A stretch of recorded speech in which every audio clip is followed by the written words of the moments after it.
Just breathing very quietly. Okay, we're live now. Well, hello YouTube, and welcome to Pimlico, where I am with best-selling author and world-renowned life coach Tony Selimi, and he has managed to pick out a shirt that I think nicely complements mine as well. So there's obviously a lot of premonition that has gone into this. Very nice to meet you, Tony. Lovely to meet you, Welcome to the Graticast. Thank you very much. And thank you again for inviting us to your book launch. When was that? Was it last week? 14th, last week. 14th. Now, while Tony and I are talking, I'm going to be putting to him some of the questions that you've already shared with us, and some of my own ones too. But please do have a look at the panel to the left there, because you'll be able to ask questions to Tony as we're going along, and they will be beamed to me by Cotton Pad's telekinesis, otherwise known as Facebook Messenger. So we'll dive right in though, and the first question is my one, because I've started to read #loneliness, and I noticed in there that when you were on your way out from your personal struggle with loneliness, you mentioned purchasing a flat in Pimlico. Now I know that we're not in that flat now, because we're actually very grateful to Tony's friend Joel, the good-looking one if you watch the first video that we did. But I wonder, are you still in the same flat? I'm indeed in the same flat. You're in the same flat, so yes. you've totally settled here in Pimlico? Absolutely, yes, for now. For now? For now. Are you thinking you might disappear off somewhere? Yes, there is plans of opening up a massive healing center. Mm-hmm. And that will be somewhere by the sea and the mountains, to create the environment which requires for people to really nurture themselves. Okay, by sea and mountains, I'm guessing that's not going to be in the UK then? No. Whereabouts are you thinking of moving to? Anywhere in Europe. Mm. The locations hasn't been set up, but islands we're looking, it's Lanzarote. Mm-hmm. It's one of them. Potentially south of France, Italy. So Mediterranean culture and environment. Yes. Okay, well, we're lucky to have caught you before you shoot off then. One of the things that I picked up on very early on in #loneliness is, well, first of all, the title. It is a very unique title, and I'd like to come back to that later, because there have been a few questions about that. But another thing that I noticed was that it probably has the longest chapter 1 in the history of the world ever, which is all about your life history. And that's obviously an incredibly important part of the message that you're presenting in Loneliness. So for those of our watchers who don't know you very well, maybe haven't read the book, would you mind summing up your sort of journey to date? Yes, absolutely. In #loneliness, I'm summarizing 12 key adversities that happened to me that took me through most loneliest train. Mm-hmm. And each train, each carriage is a chapter of my life that took me down through almost vortex of energies that brings you to a space where you don't see light. Mm. So the few things I will let you know now, without going into the depth of all the 12 chapters, it's civil war. Mm. Now, I was taken into former Yugoslav army in the middle of the civil war. Mm. And I will not go in the detail of what happens in the civil war, and I think most people know what really can happen in there, what can happen to you emotionally, mentally, physically, in every single part of your life, where every second you have no idea whether you're going to survive. So you really learn to appreciate life, to appreciate every minute you have, every breath you take. That led me to be homeless in the streets of London, leaving behind everything I knew, losing friends, family, and the country I was born to, and the country I believed it's my country. And growing up, you grow up with this idea of, you're very, very secure. But as I learned later in life, there's no such thing. Mm. Because at any moment in your life, something can happen and literally collapse totally everything you built. Mm. And everything my parents, my grandparents built, and all the people after the Second World War started totally collapsing. Mm. And being able to see atrocities and not being able to help, it's really damaging every human being, not just myself. Mm. And then coming to England not having any form of help, support. I was one of the luckiest to escape the war, and being a teenager in the streets of London, trying to, on one hand, get on with your life and almost bring yourself back to humanity, and being able to have clothes and have a roof over your head and have food and have friends and being able to communicate with people. So I endured tremendous loneliness through that, and being able just to observe people homeless in the streets of London. They go every day, but not many people sit down and ask you why. So you've clearly had an adventure almost that's given you a perspective on life. Yeah. That, well, you're capitalizing on it for the sake of others, which Yeah. is great. And you have the 5 paths of, am I right that it's 5 paths? 12. 12 I'm paths talking to about wisdom. Oh, no. Sorry. Okay, you're talking about the other book now. The other Path book, to yes. I'm Wisdom. just going back a little bit because Sure. I wanted to sort of pin down exactly where in that adventure the 5 paths to wisdom came to you, and also if you wouldn't mind sort of again just briefly summing them up for everyone who doesn't already know. It's basically after all those life adversities, I spent a lot of time, energy, and money actually to work with some of the best people in the industry for both personal development and spiritual development. And my first book, A Path to Wisdom, How to Live a Healthy, Balanced and Peaceful Life, was published 10th of April 2014. And that came as a result of after being made redundant in 2009 and having endured another collapse in my life where almost I faced being back on the streets of London, when we had a massive financial crisis happening and where so many people, not just UK, worldwide, lost their jobs without any form of, I would say, warning. I went on a course called KPI, How to Become a Key Person of Influence. It's a mini entrepreneurial business course, accelerated business course. And out of that, it's sort of one part of that course is about publishing your IP. And I already done a lot of courses for cognitive behavior therapy, neuro-linguistic programming, life coaching, and I studied psychology and engineering in college. So I wanted to really bring the human touch that it's lost in the society.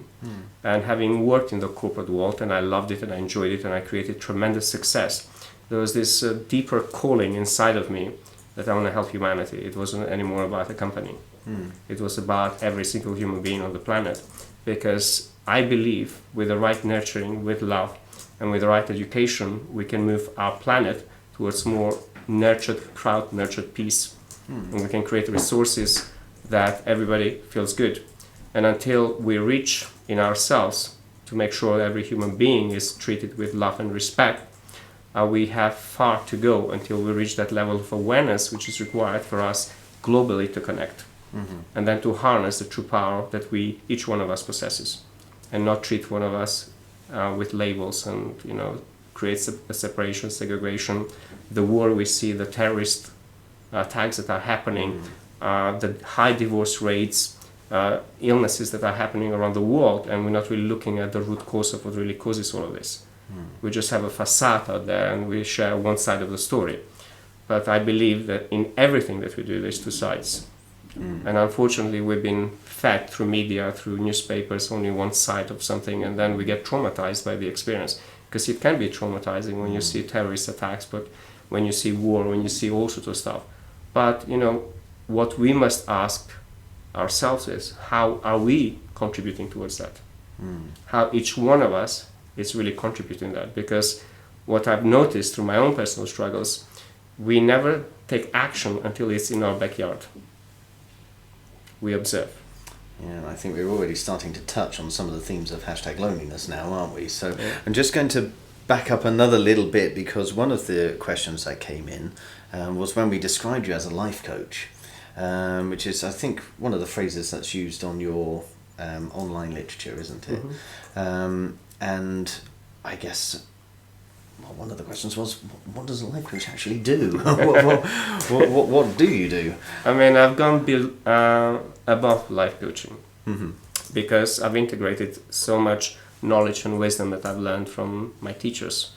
And coaching, it's really somebody who becomes a great mirror for you to really access that inner wisdom within yourself. So it's almost like, I would say to you, it's like a GPRS for yourself. You know, you go to Google and you find your way to Pimlico. A life coach is somebody who can really help you find your inner truth.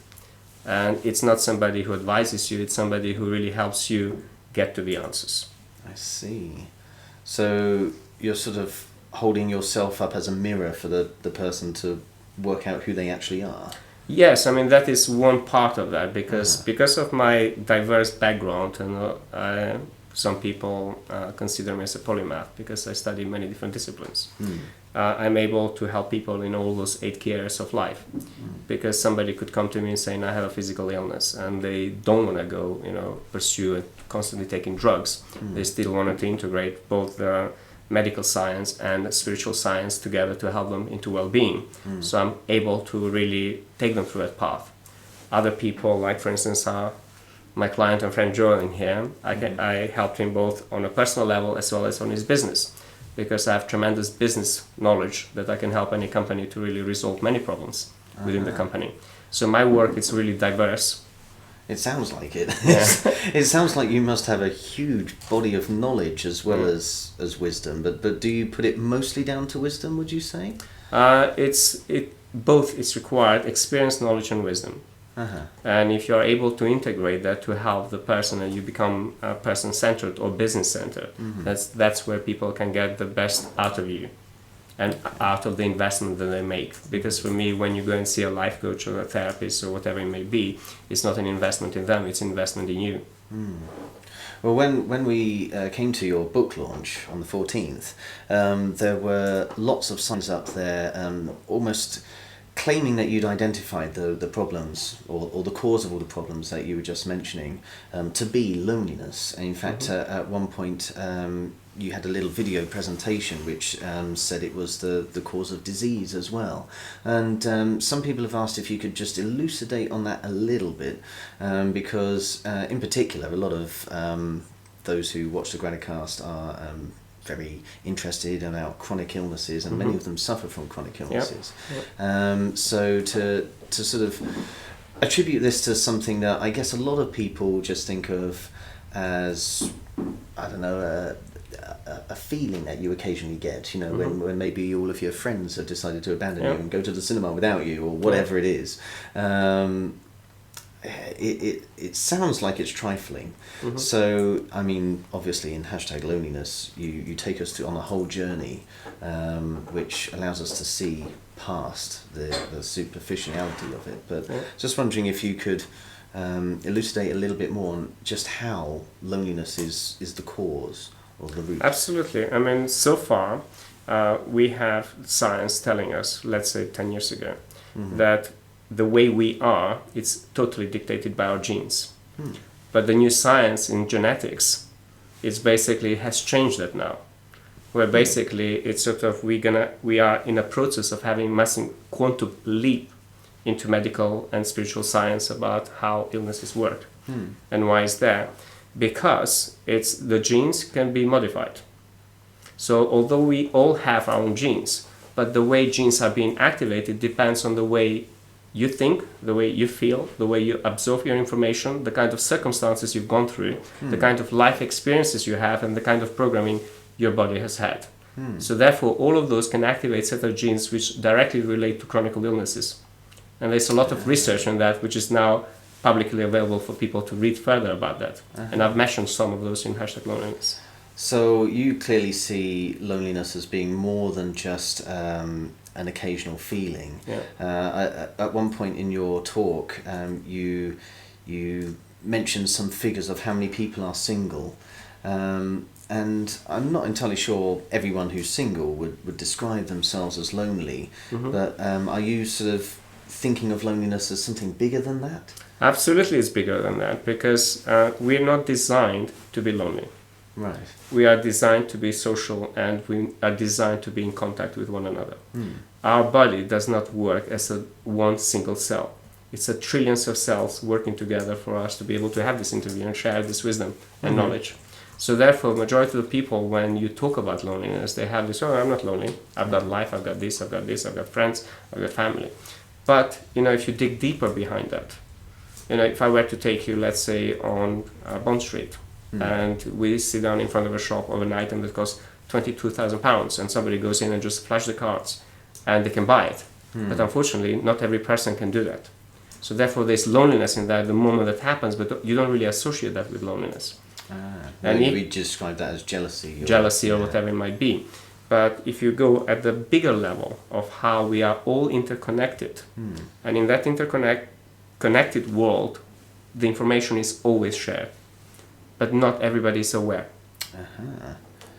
So you're almost saying that on the one hand, loneliness is sort of just a byproduct of being your own person, your own human. You are going to be separate from other people. But if you start realizing that there is a oneness between us, then you can transcend that. Absolutely, you can transcend that. Yes. Okay. Well, I mean, one of the questions, and this one came from my father, who describes himself as a self-made hermit. He lives away from all of the bustle of the city. He has a house pretty much in the middle of nowhere, and he sort of says that he likes the loneliness. It gives him peace.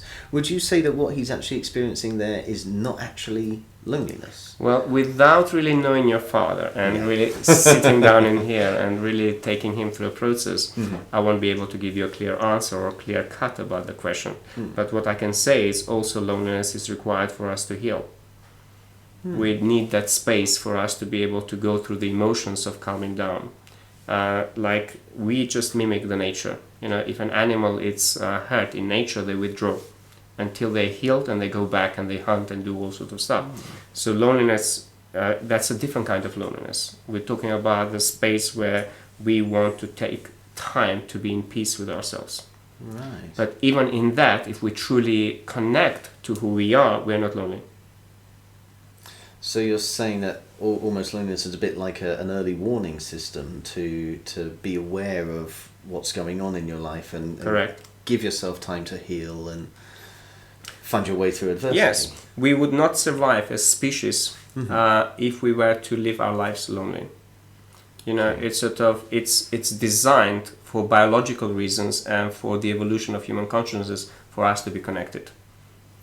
Wow. Well, this is certainly taking us to some really big questions, and I do have a few more of my own, but I've heard a few dings that suggest to me that you guys have been sending in questions, so let's have a look and see what some of them are. Of course, none of this is planned. All of these are questions that you yourselves will be able to see in that panel to the left. So here we go. Jennifer would like to know, what is the best way to help the homeless that she sees every day? Which is a really good question, because we do experience other people being lonely all the time. And you said right at the start that this is a problem you hope everyone can unite against. So what is the best way to help others that you see in that situation? I mean, Jennifer mentions the homeless, but I expect there would be others as well. Thank you, Jennifer, for asking that question. Having been homeless myself, I can really speak about that from my personal perspective. There's many different forms of homelessness. You have people who simply have given up on their lives. And therefore, no matter how much help you offer them, they keep continuing having the same thing. So for us to really unite together and to helping every human being, including homelessness, it's about really bringing the awareness, the intelligence that it's required for them to change their behavior, their patterns, and the traumas that somebody experiences. Because no person with their own right mind or with the right nurturing or environment where they live will choose to be homeless. So we really must address the things that make people homeless. And we must address what happens to people when they choose to withdraw. So if your father was here, for instance, and I were to ask him a lot of questions, I will guarantee you he'll come up with tears in his eyes when he acknowledges why he's doing that. Because when one thing I truly believe, and a lot of my clients can vouch for that, when somebody comes and sees me, I create a space which is extremely trustworthy and loving. In presence of love, you never need space. Meaning when you love somebody and it's a two-way, I'm not saying one-way thing, a person can heal. And I believe love heals tremendously, and it can activate genes which can bring about health. So there are many health issues on the planet, and there are many issues with a lot of homeless people. And each person will be a very individual person with individual experiences. And that work, unless they go through proper therapy work and have workshops and seminars and educational processes and create an environment which they can be cultivated in a way for them to feel inspired from within, not because it's the right thing to do, it's because their heart knows they need to awaken to that intelligence. Because what I see quite a lot is when we force people to do something. I don't work on those parameters. I believe in instilling the trust within the person for them to come up and say, I need help. So I agree with all of that, I think. I mean, a lot of this is just easy to agree with, because you're essentially saying everyone's an individual. They're all going to have their own needs. And problems. It sounds like everybody needs their own life coach. I'm just wondering whether, to answer Jennifer's question a little bit more directly, she's seeing homeless every day. How could she help without becoming a life coach herself to everyone? Is there a general response you can maybe counsel Jennifer to have? Absolutely. Jennifer, if you're watching this live right now, one thing I always do is speak your heart, and sit down and speak to that person, whoever that person may be. I often stop in the middle of the street if I see somebody and strike a conversation, and I can see whether the person wants to engage or not. And no matter how hard breaking may be to you, if that person does not want that, walk away. But if you can find a way for you to engage in a conversation, in a loving conversation, and be able to leave behind a thought or a belief or something to engage that person to take action, beautiful. There are many homeless charities out there that you can refer them to, and I did that with few people, and they never went. Because, as one individual, it's very difficult to tackle a problem which is a global maybe problem. Have something deeper, and it's much deeper than that, and it's without you really knowing the human behavior and psychology and cognition, and see how to find that angle to really touch a person's heart, to almost like ignite a little light in that person, that they can find themselves in that dark space. Because if you are not able to do that for whatever reason, that person still will remain in the dark. But I always believe is just show off yourself in there with your heart, with love, and without thinking or projecting that you must change that person's life. Yes, because they will take that as a control. Yeah, as a storyteller, I can totally see the point, because a lot of people do think that the solution to problems is to throw money, or to put a coin in the hat, or even take along a burger or something. But if you're actually communicating, that's how you find out, or you get a bit closer and you start to work out what the solution might be. So thank you very much for your question, Jennifer. We have had a couple of people share a little bit of their own situation. Lara has shared that she has family and friends around her, but she spends quite a lot of the day on her own with her dog, and sometimes she feels lonely. And that loneliness can start to lead to a feeling of depression. She's quite restricted to where she lives, and we know Lara quite well, because she's quite regular contacting the Graticast. So she's in a village with only a few local facilities, and socializing is difficult. So is there any advice you can give someone like her, who's almost trapped in a way by her surroundings? But she does have family and friends around her for some of the day. It's just that part of the day when it can really hit her how lonely she is. When we have that moment that hits us how lonely we are, there's other things that potentially she's not facing. So I'm not sure, is she married, for instance, or does she have children? Is, yeah. Okay. So if she is married and she has children and all of that, so let's say the children have gone into their own lives and she's used to that very loving motherly nature to be around the children and all of that. Great. But then without knowing her personally and really asking her a question, it's sort of in those moments of loneliness what she can remember, that a powerful belief, and that is, we come into this world alone and we leave this world alone. So we go beyond that what we expect us to experience in this life. And it's about really connecting to our own heart and really starting that connection with herself that goes beyond the connection just with the family and friends. Sometimes when we are disconnected in ourselves for many reasons, as I said, without having her here and asking her questions, I won't be able to speculate about that. Well, you can ask her questions. There's just a little bit of a time delay between what we say and what you guys see. So maybe we'll come back to your question, Lara, if it's okay and you want to respond, because I can say that, at least I think I can say that Lara is very happily married and lives, I think your two children are still living with her at home. Are there any questions to Lara? To Lara that we can ask and then move on to someone else? Absolutely. Lara, I would really like to ask yourself the question, in the moment when you feel lonely, ask yourself the question, why are you feeling lonely?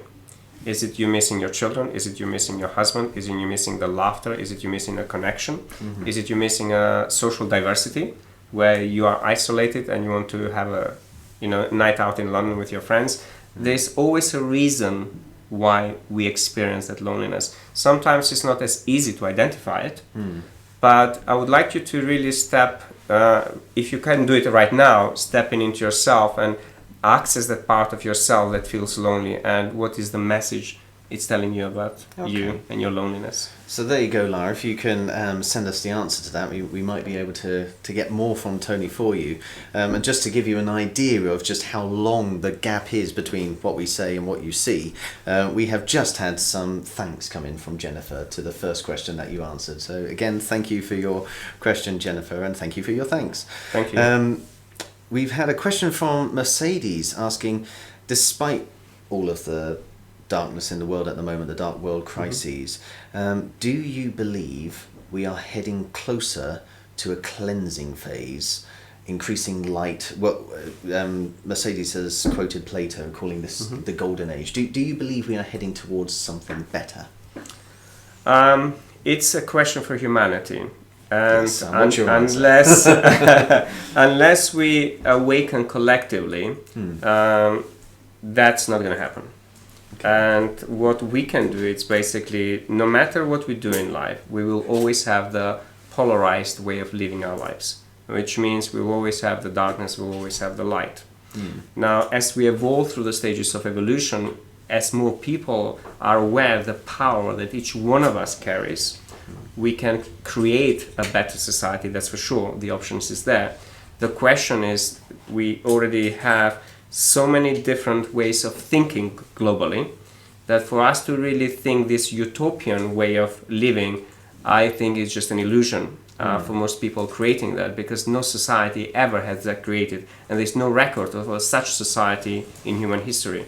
Right. Means the way we live our lives, our brain always will look at things through right and wrong. But one thing that connects us is our hearts. And yes, for sure, we can better our society, we can create better education, better system and stuff like that. But there's always will be people who will be drawn one side or the other. Unless we really reach that point of self-actualization, that basically we transform the entire society. And only collectively that is possible. It's not possible through just individual work. And let's say we have certain Western countries and they have this democracy and they have this and they have that, but then we go and bomb other countries. And for me, I believe until we raise our awareness that we do not do such thing to the planet that holds us together, we're going to continue to see this segregation and separation. Yes, I mean this is something that has come up in previous Graticasts as well. Especially, you mentioned at the beginning about the focus that the media, or the window that the media gives us on the world, and it is quite narrow, and it is, I suppose, because of, well, it's their job, isn't it, to let us know all of the danger that's there so that we can respond effectively to it. But it can lead us to having this very narrow-minded picture that maybe the world is actually getting worse because there's more and more bombing in the press. But I think statistically, there's actually a lot less violence nowadays than there was previously. So would you say, or do you see that as a society, as a global society, we are gradually working it out? We are gradually moving towards, maybe we'll never actually get to utopia, but would you say we're on an upward trend, or... There's two things. I disagree with you about statistics. Okay. Because never in history we've had the ability to collect statistics. So we can't really use them as an argument. There you go. You can see how clever a guy he is, because that is a very good point. So yes, from the time when we started collecting statistics, we've evolved in certain areas of lives, and then we've gone backwards in other areas.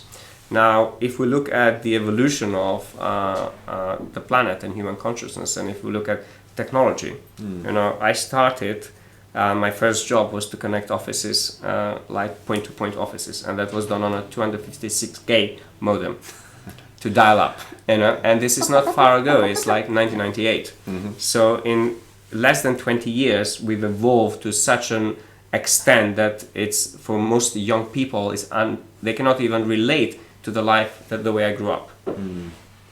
With no laptops, with no technology, I was just outside with my bike and playing with children.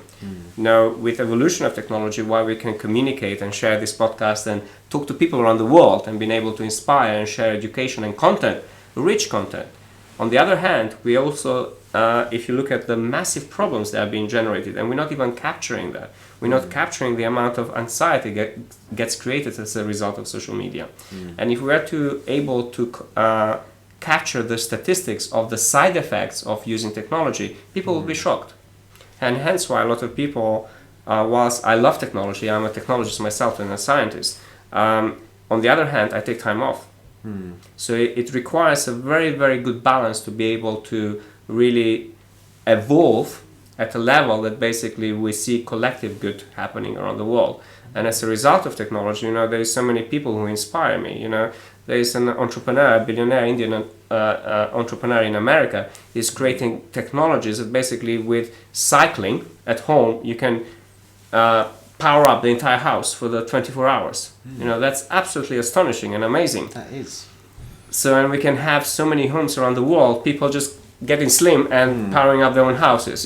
That's amazing. Well, of course we're pushed for time. I want to make sure we have another couple of questions, but can you at least let Mercedes know whether you're sort of teetering on the optimistic or teetering on the pessimistic with the answer to your question? Because you've been quite ambivalent throughout there. It's almost, you're sort of saying, well, we're stepping sideways, and every new generation we have new technologies that brings new challenges. Almost human beings have to learn to adapt again, don't they? Yeah. So I guess maybe to better phrase her or to adapt her phrase, her question, do you think human beings are becoming more adaptive, and so this positive utopia may be a little bit closer towards our grasp, or do you think we are always going to be about the same distance away for it as we are now?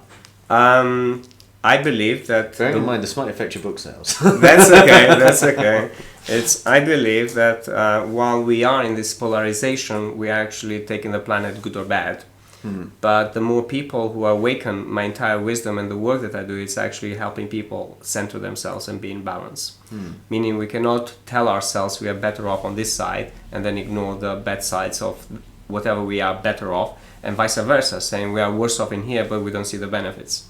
Right. So a balanced mind and a teacher and somebody who really takes the time to look at any form of problem globally, they will know that there is a balance in everything that happens right now. So through every stages of evolution, we must destroy the things we've created in order for us to create something new. So therefore, we will always have that part of creation and destruction at the same time that happens globally around the planet. Because for us to be where we are today, a lot of wars had to happen. So we had to have all the killings and all the pain, we had to go through that for us to honor what we received, the freedom and all of that. And therefore, the next generation will have to do the same. Because, we're looking into going into space, we're looking into mining in space, we're looking into epigenetics and robotics and all sorts of stuff, which will bring the destruction of an already society which is there for old energy, for this new energy to be born. I guess the question is always going to be, are you trying to focus on the whole world, or are you just concentrating on one life at a time? And if you do concentrate on one life at a time, I think you can end up with a much more positive picture. Yeah. And that's maybe the best way to go about it, isn't it? As Sam Beckett used to do in Quantum Leap, which is a very apt name for a TV program to reference here. I think that is the right way to go about it, isn't it? Save one life at a time. Yes, I mean, it's really remaining in that balance, and always look for any life events, always look at the benefits and also the drawbacks, and then have a balanced perspective and move on and do your best you can to really better our world. Yes. So thank you again, Tony, and thank you, Mercedes, for that question. That stimulated a nice big debate, so thank you. Because of time, I'm going to mix a couple of questions, because we have had a question from Jennifer. This is a different Jennifer, I think. Jennifer Kwamina, or possibly. Oh, Compound Slim, it's the same. So hello again, Jennifer. But we've also had the response from Lara, and really, I think their answers are both talking about disability here. Jennifer is saying that when she's giving the impression that when she's trying to fit in with society, that there's normally a sort of assumption of mirroring people's body language. And I totally get what she means, because as a storyteller who's worked in other countries, I find myself emulating the accent of my audience, and quite often when I do that, they end up saying that I've got the best English accent ever, because they can understand my pronunciation better, because it's basically the same as theirs. So for Jennifer, she's finding it difficult to read other people's body language because of her disability, and presumably, sort of assuming here a little bit, Jennifer, but she also has a problem replicating that herself. Body language is so important in conversations, I'm sure you know. So I think she's asking, what do you do there? And that seems to lead in with Lara's question too, because her answer to you is that she misses the companionship and socialising. Okay. She does have a couple of wonderful friends who visit her and take her out, and that's how we know her quite well, because whenever they do, she tends to join us on the Graticast to say thank you to them. But she's effectively trapped at home all of the other times without anyone to take her out. Her disability, unfortunately, prevents her from just heading out whenever she likes. And of course, her husband can't be there all the time. I think her children aren't quite old enough to take her places yet. And of course, they're going to want to go out and do their own thing. So in both cases, it looks like we've got Jennifer and Lara talking about how their disability is inhibiting them from relating with others, and that they are seeing as being the cause of their loneliness.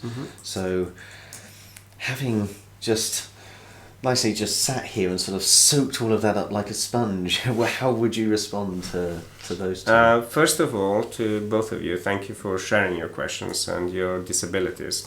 I actually don't see disabilities. And although if we were to look at ourselves as disabled, no matter, I mean, we all have issues and things that we might perceive is not the perfect person. It could be physical disability, it could be emotional disability.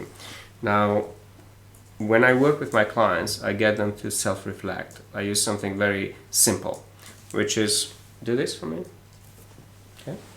So this is one finger pointing out. So if I use disability as an example, I look at the disability as a cause of my loneliness. So therefore I'm pointing out of the things that make me feel lonely. Okay. The secondly, we say, okay, it's God's fault if we have inborn disability or something happens to us, accident or stuff like that. But we forget to look and reflect back. 3 fingers are pointing back at us. Meaning, if I were to see myself as disabled, others will see me the same. But if I change that disability and really look what enables me to be and create that into an ability, rather sort of disability, but you split it down. This ability. So if you were to distance yourself from that disability and you create an ability of what that specific disability in your head thinks about you, you can actually change that into a way for you to be able to connect people from that space. So if I were to take an example, let's say I'm in a wheelchair, and if in my entire consciousness because I'm surrounded by that negativity of me feeling disabled, I would say go and see the Paralympics and you will see what I mean. And when you transcend your mind and you go beyond seeing yourself as a disability, but seeing yourself as the most powerful being, you can find millions of other ways to connect with people, to actually really share something so powerful that no disability can take you away from that. So I would say for anything like that, it's actually I use, like, you know, everything that happened to me. I used to have a disability, you know, I couldn't walk when I was born. And I used to observe the world, every child running, and the first time I was able to walk was at 3 years old. But when I look back, I learned quite a lot what it means to be still. What it means to have the freedom of being able to walk and appreciate my legs. And every day to say thank you for my legs for taking me everywhere. So if I were in a wheelchair, I would say thank you to my arms for being able to wheel that chair and being able to still move, being able to have people around me who actually support me. They might not be there 24 hours. It's so easy for us to really be overwhelmed by the negativity. But if we are to able to see the abilities that we have instead, we can really create that balance and really be able to connect with people at a very heart nurtured way, which is extremely opening and loving, and you don't really see yourself anymore. Because if I look at the mirror and I see myself, let's say a tiger, okay? Now, if the tiger represents an image of fear, I become fearful. But if a tiger represents an image of, let's say, a hero, I look at myself as a hero. So that's how it works. So depend what's your relationship with your own disability. And it's about looking at yourself, changing that relationship within the self, and how you connect to that. Because at the quantum level, there are multiple possibilities of the same situation. So one way of thinking is to see yourself as disabled. But there are millions of other ways you can see yourself. Well, I very much get what you're saying, and this is a really good sign, because obviously you've got the ratio of 3 to 1 there, and if you're seeing yourself in a certain way, then that's going to be amplified. Correct. How others see you. I'm wondering though whether there are certain disabilities that might be harder to address, because if it's a physical disability where you still have movement elsewhere, then yes, you can go on in the Paralympics, but certainly through the Graticast we have met individuals who have ME or myalgic encephalomyelitis, and that can result in things like very regular headaches, light sensitivity, inability to move around all that much without having to then spend the rest of the week pretty much chained to your bed. There may well be some of these dings being responses from the others.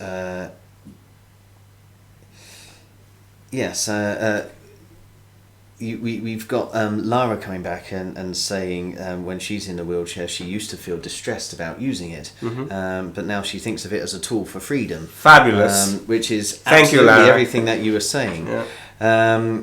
Yes, I think I certainly have also met others who are almost bedbound by whatever disability that they have. So before we leave this topic, because I think it is quite an important one, where would you see there being potential strengths apart from mobility?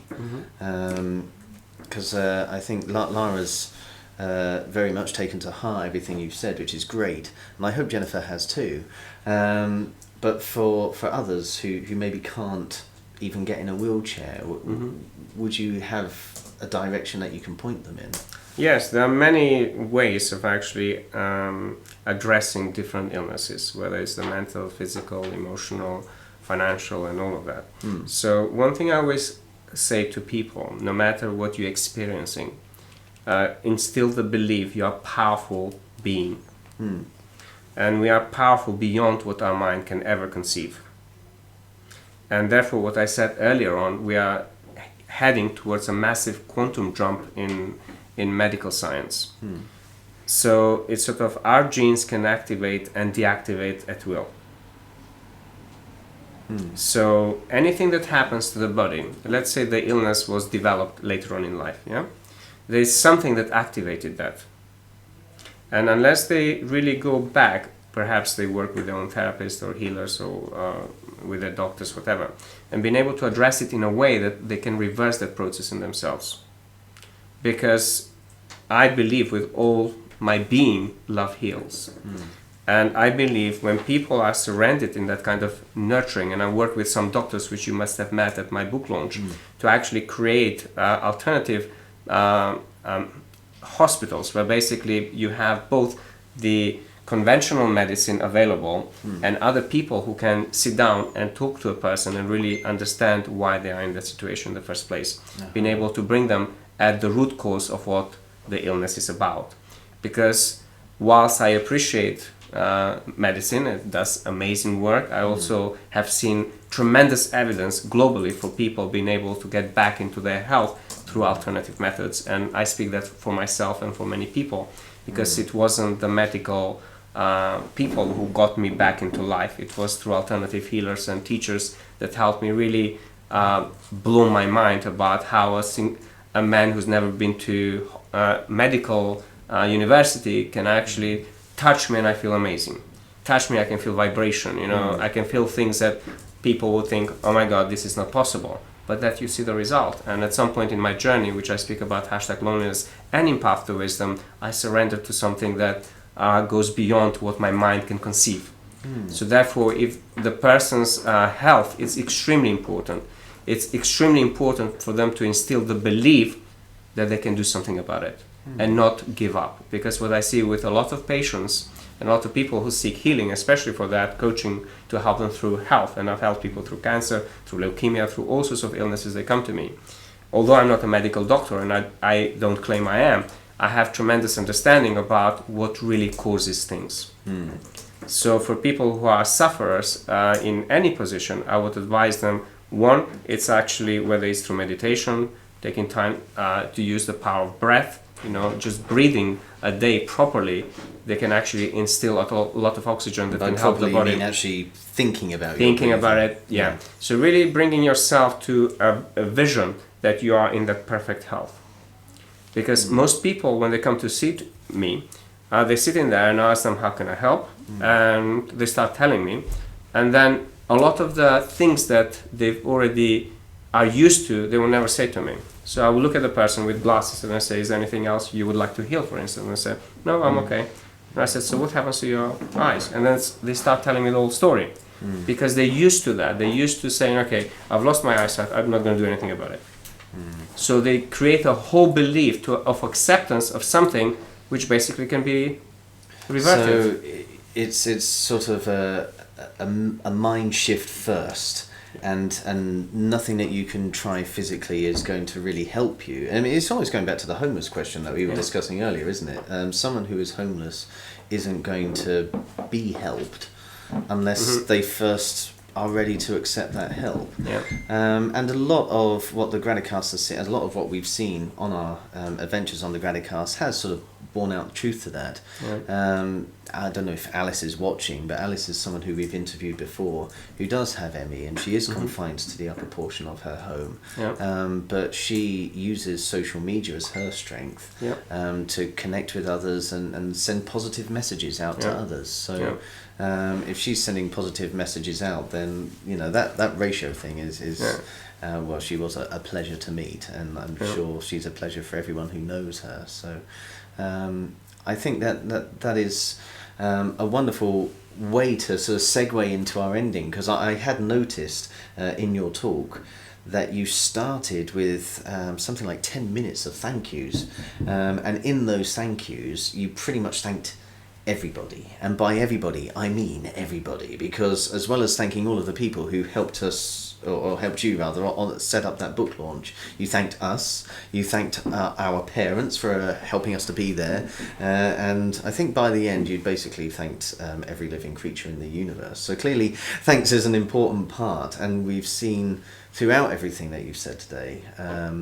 that you almost see gratitude as the weapon against adversity almost, or the way to move through. So this is the note we always love to end our videos on. And maybe being a little bit more specific this time, are there any thanks that you would like to give right now? Yes, thank you to you guys for coming in here, and also for coming to the book launch. I really appreciate that. I appreciate your self-initiative to really share this with the world, because it's a very timely and needed book, and also a lot of the knowledge, the wisdom, the experiences shared can help billions of people globally.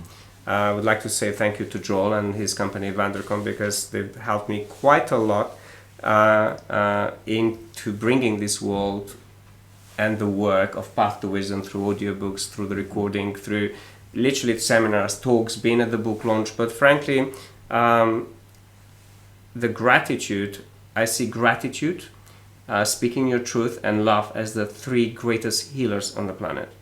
And for anybody who's been watching this podcast, and no matter what you're suffering, I would say until you find the true gratitude about the experience you are in, and in this case could be ME, could be being disabled, or could whatever it may be in your life, that's where the true healing starts. And I want to just jump in there, because at your book launch we met a friend of yours, I think his name was Veneer. Does that sound familiar? Yeah. Veneer, yes, and he wanted to emphasize that this wasn't a sort of contest between positive thinking and negative thinking, because, and we've explored this in previous episodes as well, that sometimes negative thinking can actually be good for you. And you were saying earlier how that the space that loneliness gives you can be something that you can use to your advantage. What grateful thinking and loving thinking, and the third one that you mentioned, which I... Speaking your truth. Speaking your truth, that's it. Truthful thinking. They're basically allowing you to really tap into the benefits of both positivity and negativity. So we've gone through this whole video with these two books in the back here. This one is the one that we've been really talking about the most today, #loneliness. And here is the best. This was the bestseller. Best-selling, and it was the USA Award book 2015. 2015. So definitely a popular book, and if you pick it up, then I'm sure you'll see why. Once we put up the recorded link to this video, we will put some links in the box below so that you can find out exactly how you can get your own copies. But before we leave, it's our custom here on the Graticast to have what we call a Gratitune, a song that inspires you to have that spirit of gratitude, or that spirit of truth, and that spirit of love. And, well, what did you pick for us? I picked up Bette Midler, From a Distance. And the reason I picked that up, I talk about in #loneliness, how from a distance, if we were to really zoom out of our planet, we would not see any of the problems. And we will just see this big rock. And if we were to zoom out of our galaxy, that big rock becomes an invisible thing. So when I go through life struggles and problems, and even when I was at my lowest, I was zooming out of my own self to be able to really distance myself from the pain, so therefore my body could naturally heal.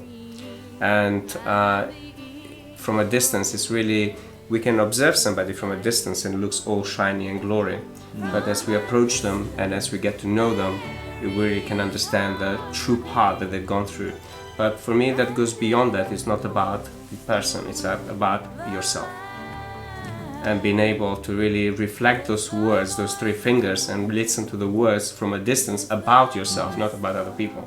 But once you're able to acknowledge that in you, then you'll see that kind of relationship you can have with other people, and how from a distance we might be seeing lots of wonderful things, but then as we zoom in, we can see war, we can see disability, we can see homeless people, we can see all sorts of stuff, and therefore our emotions go all over the place. And until you master those things, and this is what I help most of my clients to bring that space of gratitude and space of love and space of truth, the illness is almost like we're putting fuel to the illness we already have. So it's having the dual perspective. Dual perspective, and this is the cause of greatest world's problems, when we have polarized vision. Right. But a balanced mind, a good teacher and a good coach can take you through that, where you transcend, and every time you evolve you will have different challenges. Okay, so from a distance, it's not about Betty Midler, it's about you folks. Yes. And it's about part of the global solution. Yeah. So that just about wraps it up. Thank you ever so much, Tony, for welcoming us to your little corner of London. Thank you again to Joel for welcoming us to your exact corner of Pimlico. Yeah. And we very much hope to work with you again. Thank you again for the books. And thank you, all of you, for watching and for sending us in your questions. Remember that just by watching this video, you have raised money for those suffering from myalgic encephalomyelitis. So you can think of yourself as a great person, because you've got so much out of this. You've had Tony's wonderful wisdom and advice here, and you've also been helping the world one little click at a time. So thank you again for watching. We'll be back with more regular Graticast soon, and it only really remains for us to say ciao for now. So ciao for now. And thank you so much. And my last word to you guys, it's remember, living your life in peace is priceless, but being in your heart is timeless. I don't want to say anything because that was a really good last word.